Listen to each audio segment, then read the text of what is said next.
Aí pessoal, beleza? Eu vou estar aqui ensinando vocês a como fazer root no LG-L1 ou qualquer celular da LG. Isso sim. Primeiramente, vocês vão ter que baixar esse aplicativo, o Framaroot. Aí vocês entram nele. Aí vai aparecer que vocês escrevem Install Supersul. Aí vocês vão em Gandalf.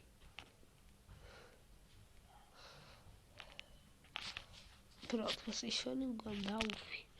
Aí vocês já podem ver que vai aparecer um ícone chamado Supersul.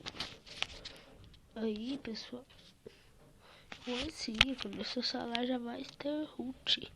Isso aí pessoal, seu celular já vai ter root para você usar em qualquer coisa.